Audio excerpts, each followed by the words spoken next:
Hi, I'm going to talk you through my Paratrooper Infiltrator attack. I'm going to show group composition and the strategy I use. I'll do this as two separate videos looking at the two different attacks I've got here. First one, I'll go into a bit of detail about the setup. Second, I'll just show the attack. Alright, so my own setup. Firstly, museum. So, some good enemy defensive tower damage down. The main points: Paratrooper damage plus 50%, Guerrilla damage plus 50%, EDSD 143, so that's the big one. I've got the extra QV time from Leo's bust, a little bit of defensive tower reduction, quite a lot on bazooka hit points, more accidentally I'd say than anything else. Paratrooper and a little bit of Guerrilla. Ideally I'd like that a bit higher and maybe lose some of the bazooka, but there you go, can't have everything. They're my legendaries: Well Rod, Joy Sword, because I don't really use any fighters anymore. I used to have Da Vinci in there, but Joy Sword just gets me a little bit more without the fighters. And of course, Leo's bust. Right, in terms of troop tactics, I try to avoid going super premium, which is why I'm not playing the kind of all-out 8 game at the moment.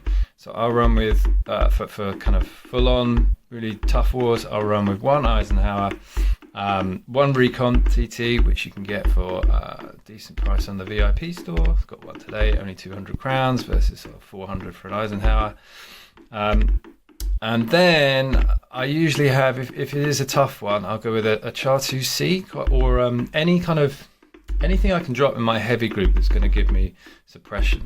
Because especially if you don't have fighters to help as a standard infil attack, when you're running with paras, then anything that will help slow down and reduce the damage from anything oncoming is great. So the Char 2Cs are good for that because they have the suppression.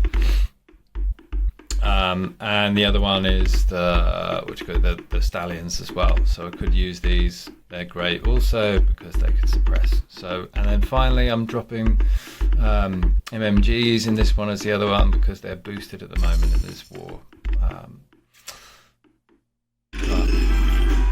Anything else to say about composition? I'm running, so I've got a hanger down. Again, that's about as far as I push my spending. So 3 gives me the third transport.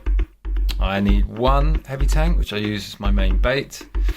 I'm going with 12 infiltrators, 11. I think actually this is slightly different because I've got 2 helicopters as bait, heavy attack helicopters. In terms of donated troops, I run with 1 heavy tank. Should show it here. Can't see it on there. 1 heavy tank, 3 infiltrator, 3 RPGs, and 2 MMGs. The idea is that's a little squad that I drop in one corner, and there's 3 infiltrators that will go for the same sort of target, but they'll still make their way into the base, and then others that work as a sort of squad to clear out a corner. It's quite a nice addition to the other infiltrators I've got, and I rely on my heavy tank and my generals and other troops to be the bait. Right, so let's watch a replay of first attack.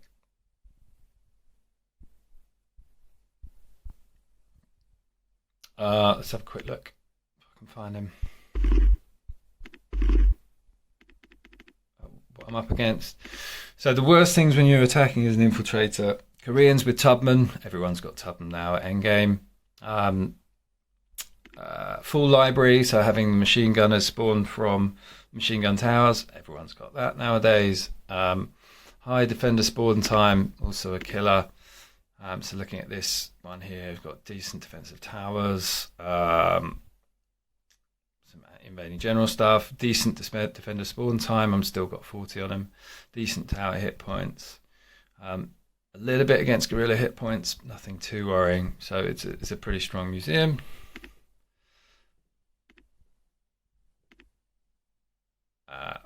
And let's just go straight in and watch the replay.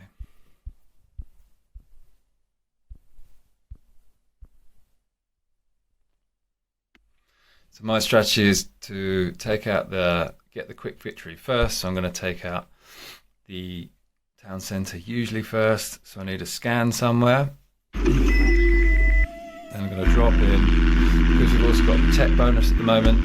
I'm going going to try and use that to get the most out of keeping them alive as possible. So a lot of the bases we face have got sort of lock compartments, so try to break them open. I also want to get rid of any houses that I can. There are 5 machine gun towers that have already cleared, well, mission advantage. This base also has 2 SAMs at the edge, so we can just use the base of those.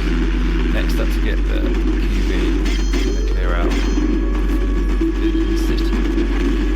And also I'm going to rally, I think, on this machine gun tower, just so that's the second one out. So my next power drops, I want to get the final machine gun towers out, I'll put all of them down. So there's one up here, one at the bottom corners. Don't really care about what's happening to my paratroopers here. So here we go, 1, 2, 3, get rid of those. Now everything's spawned. When I'm dropping my heavies, I'll drop 1 heavy tank first to take all the aggro, and I don't use a general because generals get completely wiped out by other generals. Heavy tanks can soak up a bit more damage. Probably going to be in bad corner to choose them in. But I drop 1 tank slightly away from everyone else so that gets the aggro, and then hopefully the rest of my group will then clear out all the troops as they advance.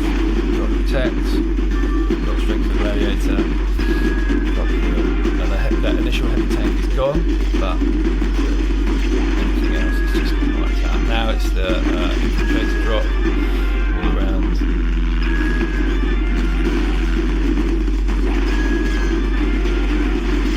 Drop some paratroopers, ideally to clear out any remaining houses. They're the threat to the infiltrators.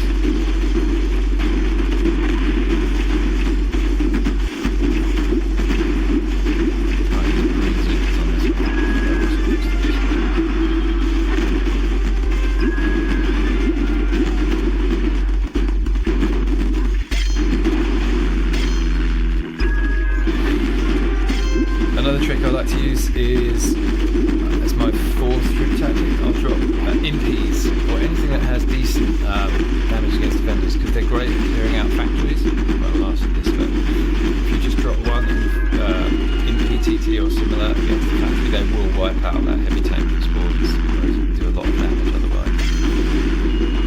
At this point it's just really clearing up.